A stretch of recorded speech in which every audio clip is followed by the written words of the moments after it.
Olá, eu sou Eugênio Mussac, sou médico e professor de desenvolvimento organizacional. Eu explico aqui os temas da gestão, mas a partir da ótica de outras ciências, de outras áreas do conhecimento, o que torna um assunto muito mais interessante, mais fácil de aprender e mais útil para aplicar. Bom, hoje nesta aula nós vamos falar um pouco mais sobre as ferramentas de gestão, que você sabe muito bem que não são para serem aplicados apenas no trabalho, mas na vida como um todo. Afinal, tudo merece alguma gestão em nossa vida, senão acaba virando uma grande bagunça. Dentro das ferramentas de gestão, o tema que nós vamos tratar hoje é o PDCA, que eu tenho certeza, assim como o SWOT, quando já vimos, que você conhece, que você já ouviu falar, que você já aplicou, que você já assistiu um vídeo, que você já teve algum professor que falou sobre isso na escola, porque o PDCA é amplamente, universalmente conhecido e aplicado. Mas ele tem lá os seus segredos. Existem maneiras melhores de nós compreendermos e aplicarmos o PDCA. Bem, se nós começarmos aqui desde o comecinho, fazendo uma definição do que é PDCA, essa é a definição que está nos livros, que está até nos dicionários. Se você procurar na internet, você vai encontrar uma definição parecida com esta aqui. O PDCA é uma metodologia de gerenciamento que tem como objetivo a melhoria de processos de forma constante. Bom, esta é uma definição correta, absolutamente lógica e racional, pedagógica, o que se fala nas escolas. Mas é uma definição que eu diria foi escrita 100% com o lado esquerdo do cérebro. Se eu fizer uma definição um pouco mais criativa, usando o cérebro direito do cérebro, a parte direita do cérebro, o hemisfério direito, eu poderia dizer que o PDCA é uma ferramenta que me ajuda a atingir os objetivos, a ser cada dia melhor, a manter a minha vida sob controle em um processo permanente de evolução pessoal. Talvez eu pudesse dizer que o PDCA é o coadjuvante dos nossos sonhos. Porque sempre que aplicamos alguma metodologia aos nossos sonhos, eles acabam se transformando em realidade, porque existe uma lógica por trás. Bom, vamos lá, então você já ficou mais interessado sobre o que é esse assunto, afinal de contas. O assunto não é novo, ele foi desenvolvido, eu diria, na primeira metade do século XX, nos Estados Unidos, por dois pensadores de gestão, professores e consultores, que foram o Walter Shewhart e o William Deming. Dependendo do livro, você vai encontrar que quem criou foi o Shewhart, outros falam que foi o Deming, inclusive chamam o PDCA de ciclo de Deming. Na verdade, foi o Shewhart que começou a falar inicialmente sobre os temas ligados ao controle de qualidade. Ele trabalhava como consultor para empresas, procurando melhorar a qualidade da produção e, com isso, melhorar, claro, a competitividade da empresa. E ele criou alguma coisa que é semelhante ao que hoje nós chamamos damos o nome de PDCA. E o Deming deu continuidade a estas ideias, a esse trabalho de controle de qualidade, e foi trabalhar durante algum tempo como consultor no Japão, na Toyota. Todo mundo sabe, o método Toyota de administração, que revolucionou a maneira como a indústria automobilística deve ser administrada. Várias pessoas levaram ali, americanos que lá estiveram atuando como consultores e acabaram não só dando consultoria para a empresa, como aprendendo também um pouco a filosofia oriental, a filosofia do Kaizen, que a gente vai falar em outra aula, uma filosofia oriental. Então é por isso, por ele ter aplicado primeiramente lá na Toyota, no Japão, é que muita gente acha que o PDCA foi desenvolvido a partir do Japão. Na verdade, foi no Japão, mas a partir de dois professores americanos. Bom, o que é então? Eu falei que o Shewhart ele lidava principalmente com controle de qualidade, e ele criou o que a gente poderia chamar hoje de controle estatístico de qualidade. Porque fazer controle de qualidade é relativamente simples. Você vai lá e vê se aquele produto foi bem feito ou não. Quando você vai a um restaurante, você avalia o prato que você recebeu e você avalia, evidentemente, a qualidade, o sabor, enfim, o preparo, os condimentos. Isso é controle da qualidade. Agora, o controle estatístico de qualidade é outra coisa, porque você cria uma linha do tempo. Então, ao longo do tempo, periodicamente, por exemplo, todos os dias, ou 2 vezes por dia, uma vez por semana, depende de cada situação, você faz um controle, você vai lá e avalia por amostragem a qualidade dos produtos que estão sendo ali produzidos. E com isso você cria uma linha do meio, né, que é a linha média, digamos assim, e vê se aquela área, aquela indústria ou aquele setor tem produzido na média, acima da média ou abaixo da média estatisticamente. E é evidente que a ideia é elevar, né? E se de repente a produção passa a ficar muito acima da média, vai mudar a média. A média sobe. Agora, esta é a nova média, precisamos ir além. Então, essa é a finalidade do controle estatístico de qualidade. Agora, essa imagem que você está vendo aqui é o que a gente chama de run chart, ou seja, run, correr, né? É uma coisa corrida ao longo do tempo, né? Ontem, hoje, amanhã, depois da manhã e assim por diante, sempre, claro, querendo melhorar. Mas o Deming, né? Quem criou foi o Shewhart, mas o Deming falou o seguinte, mas seria legal se a gente tivesse este mesmo processo, né? Esse mesmo chart, mas não em forma retilínea. Seria legal se ele fosse criado de forma cíclica, né, de tal maneira que as informações geradas por este controle interferissem na produção, no controle da qualidade daqui para frente de uma forma automática, né? Então essa seta que está aqui para a direita, eles imaginaram criar desta forma, de forma cíclica, em que houvesse um processo de retroalimentação, né? Uma espécie de feedback que a gente também já viu em outra aula. Bom, então é isso aí, quer dizer, é um controle de qualidade de forma cíclica. E a partir, então, desta ideia é que surgiu o PDCA, né, que tem 3 fases, né? Você sabe muito bem que PDCA é um acrônimo, uma palavra, né, formada, uma sigla, na verdade, formada pelas iniciais de outras 4 palavras, que são Plan, Do, Check e Act, né? Ou em português, planejamento, né, aplicação, controle e atuação. Vamos ver melhor. Claro, tudo começa pelo planejamento. Então, primeiro vamos fazer o plano. Qualquer coisa que você vai fazer, não importa se você espera o resultado a curto prazo, médio prazo ou longo prazo, você precisa planejar, né? Agora, quero esclarecer o seguinte, esta não é uma aula de planejamento.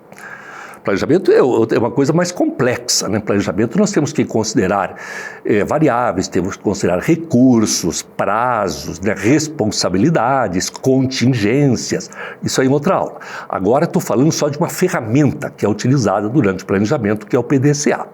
Mas o primeiro ponto, né? A primeira fase é o P de plan, planejamento, planeje. A segunda fase é o D.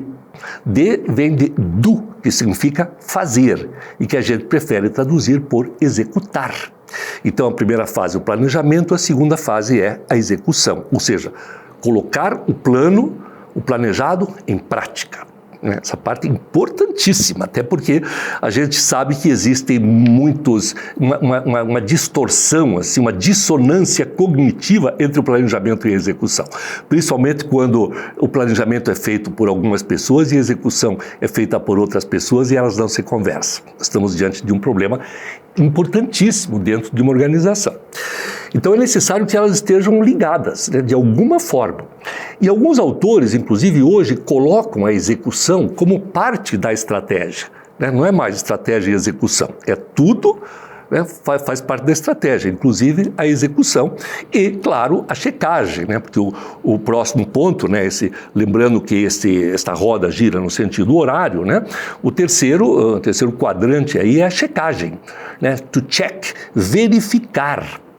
Verificar o quê, exatamente? Bom, 2 coisas. Você vai verificar aqui, primeiro, se você está obedecendo ao plano, se está executando de acordo com o plano. E segundo, se o plano era bom, né? Quais são os defeitos do plano? Porque não existe um plano perfeito. Então você não vai executar o plano apenas porque ele existe, você vai executar porque ele é bom. Então é responsabilidade de quem executa avaliar o plano. E aí nós vamos para o 4º quadrante, que é chamado de ACT, normalmente, né? Atue sobre o plano, ou seja, corrija, faça novas intervenções. é como se você criasse um novo plano. E aí você começa a rodar de novo o PDCA a partir do número 1. Eu já vi alguns autores mais atuais mudando um pouco a terminologia, em vez de chamar de PDCA, estão chamando de PDCL, porque o L viria de learn. Então você planeja, executa, verifica e aprende alguma coisa com a execução daquele plano. E esse aprendizado permite que você que você crie um novo plano daí para frente. Mas tudo bem, são eufemismos, né? A lógica você já entendeu. Bem, isso é o básico.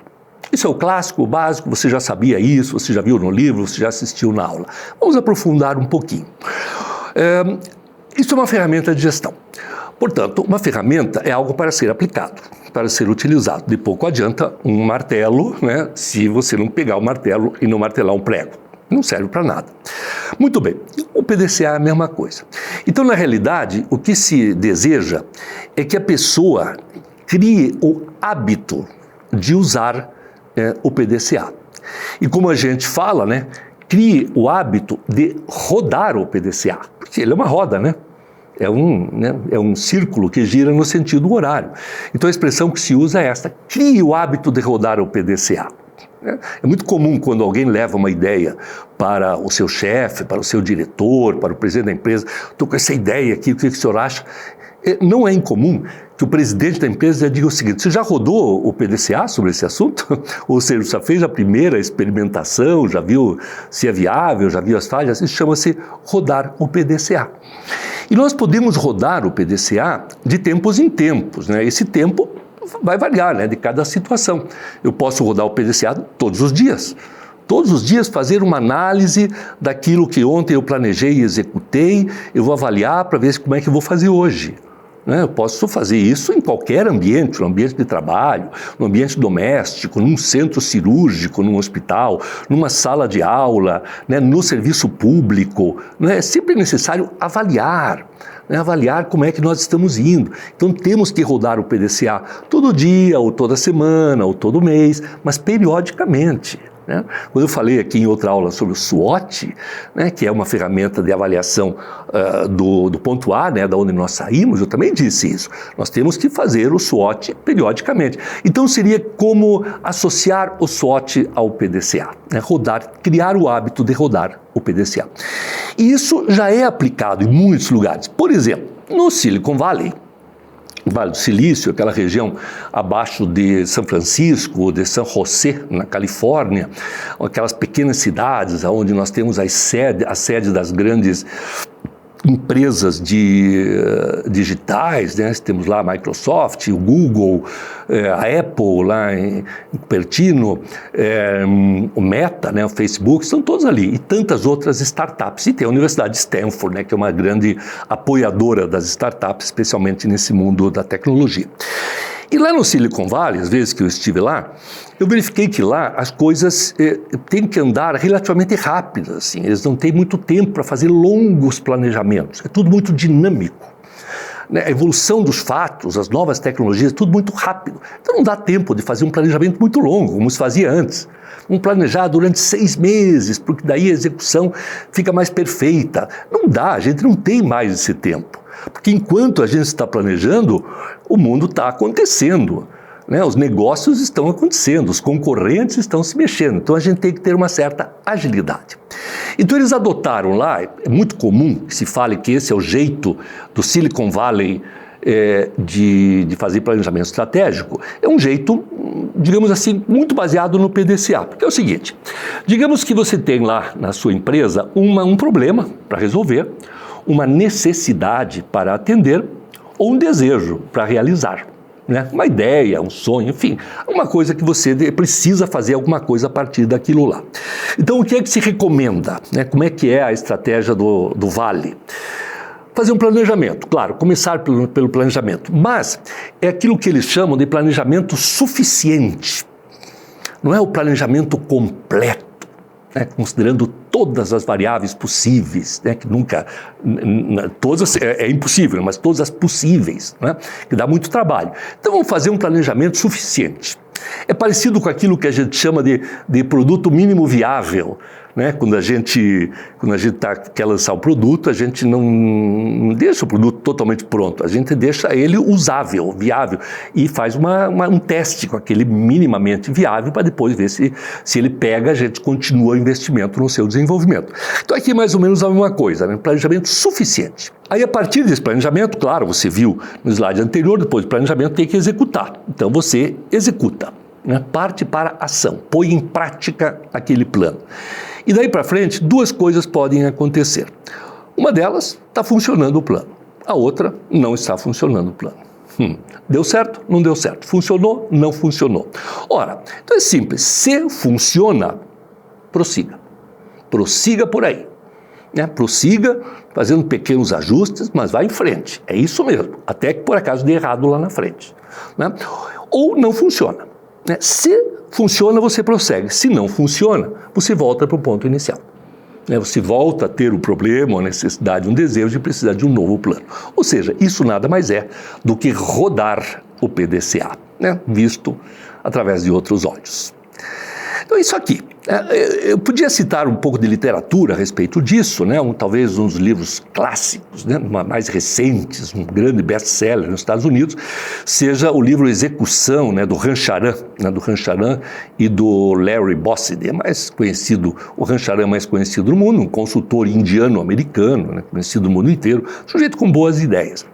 E foi ele que começou a falar sobre isso, né? Vamos colocar a execução junto com a estratégia, o elo perdido entre a estratégia e o resultado é a execução. São coisas que ele falava e incentivador do uso do PDCA. Outro, para ficar mais próximo, inclusive uma pessoa que eu tenho um imenso respeito, é o professor Vicente Falcone, talvez o ícone da consultoria empresarial no Brasil, e no mundo, né? E ele tem algumas publicações, uma das publicações, um dos livros, chama-se O Verdadeiro Poder. Gosto muito desse livro, gosto muito dele, eu conheço pessoalmente, já tive a honra de trabalhar junto com ele, né? E está traduzido até para o inglês, de True Power, né? Aí, o subtítulo do livro é Práticas de Gestão que Conduzem a Resultados Revolucionários, né? Legal. Então, ele é um dos paladinos do uso do PDCA. Ao longo desse livro você vai ver a citação do PDCA várias vezes. Leia, recomendo. Pegar alguns, isso aqui é uma cópia de algumas páginas do livro. Tá? Então, esse ponto aqui eu acho muito interessante. Por que falhamos? Todos nós falhamos. E não é errado falhar, desde que você aprenda com a falha, desde que você aprenda com o erro. Então, por que falhamos? Então, vamos ver alguns pontos aqui que ele levanta. Nós falhamos por quê? Porque não colocamos as metas certas ou não definimos nossos problemas de forma correta. Ou seja, a gente não sabe muito bem para onde que está indo, o que está fazendo. Primeiro erro. Segundo, não fazemos bons planos de ação. Até sabemos o que tem que ser feito, mas não fazemos bons planos de ação. Seja porque desconhecemos os métodos de análise, PDCA, por exemplo, seja porque não temos acesso às informações necessárias para que o plano seja executado, né? Falta conhecimento técnico, por exemplo. Falhamos porque não executamos completamente e a tempo os planos de ação. Então você até tem um plano, você elaborou um plano, mas você não executa, né? Coisa que o Rancharan também fala lá. E claro, tem o quarto ponto aqui, né? Falhamos porque podem ocorrer circunstâncias fora do nosso controle, óbvio. Mas é importante a gente diferenciar, né, aquilo que a gente pode controlar daquilo que não pode controlar. Aliás, essa é uma visão de uma corrente da filosofia chamada estoicismo. Veja bem, olha o que você pode mudar, o que não pode mudar. O que você pode mudar, mude. O que você não pode mudar, né, aceite, né, e observe para ver se algum dia você vai conseguir mudar. E não sofra por isso. Né? Uma filosofia, né, greco-romana. Começou na Grécia e depois teve uma aplicação maior em Roma. Outra parte do livro do Falcone, aparece aí o PDCA, né, e ele diz isso aqui, ó. Geralmente as pessoas olham para esta figura, né, do PDCA e pensam, esse método eu conheço. Talvez tenha acontecido hoje com você. Eu costumo brincar dizendo, olha, você sabe desenhar esta figura, mas utilizar no dia a dia de uma organização por meio de todas as pessoas é uma jornada de aprendizado de muitos anos. Repito, eu falei no começo, você acha que sabe. Na hora que você começa a usar, você percebe o quanto que você ainda pode aprender. Depois ele diz isso aqui, ó. O método PDCA parece muito simples à primeira vista, e de fato é simples. No entanto, quem utiliza esse método com aplicação percebe ao longo dos anos que quanto mais se aprofunda em seu uso por toda a empresa, mais se percebe a sua complexidade. Muitas vezes eu concluo, ele falando dele mesmo, Vicente Falcone, eu concluo que após décadas ainda percebo que estou aprendendo o PDCA. Então, insisto, no começo do vídeo você achou que ele vai falar de uma coisa que eu já sei, tem um monte de vídeo na internet, o professor já falou, etc. Pois é.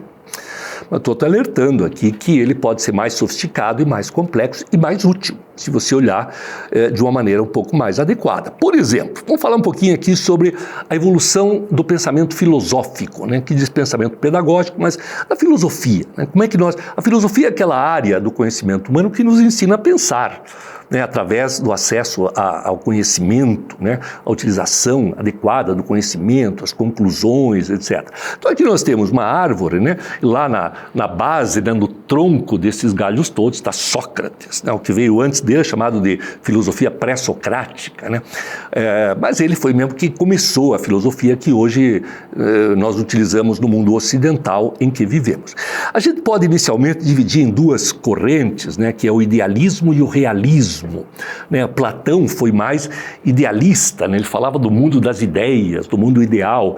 Aristóteles já foi mais realista, ele falou, a gente tem que imaginar como a gente gostaria que o mundo fosse, mas a gente tem que viver no mundo como ele é, né? E procurar uma relação entre eles. Bom, e aí foram surgindo, né, depois de Sócrates e Platão e Aristóteles, isto lá no século V, 4, 5 antes de Cristo, de lá para cá, evidentemente, nós tivemos uma grande quantidade de pensadores que são chamados de filósofos, né, que ousaram pensar de uma maneira diferente e foram criando novas escolas de filosofia. Agora há pouco falei do estoicismo, né, uma escola que começou com Zenão de Citra, lá em Atenas, depois continuou especialmente com Sêneca e Marco Aurélio em Roma. Né? Então, uma forma de pensar. Né?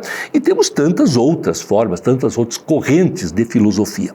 Uma das correntes de filosofia mais modernas é o que a gente pode chamar de pragmatismo. Né? Começou nos Estados Unidos, um país altamente pragmático, por alguns pensadores americanos, um poeta, né, o Emerson, Ralph Waldo Emerson, né, aquele sujeito que disse assim, todo dia eu sou uma edição nova de mim mesmo, e a minha angústia é que nunca chegarei à edição perfeita. É bacana isso, né? A gente está sempre melhorando. Coisa de poeta. Mas foi o Charles Sanders Peirce, que foi o primeiro, né, que trouxe através desse livro, chamado How to Make Our Ideas Clear, como fazer as nossas ideias claras para que os outros nos entendam. Então esse é um texto que eu vou lê-lo, mas não se preocupe se você achar ele meio complicado, depois tem um outro.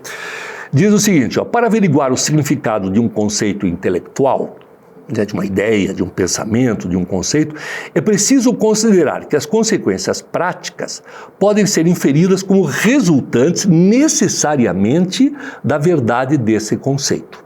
A soma dessas consequências constituiria o significado do conceito. Ou seja, o que importa aqui?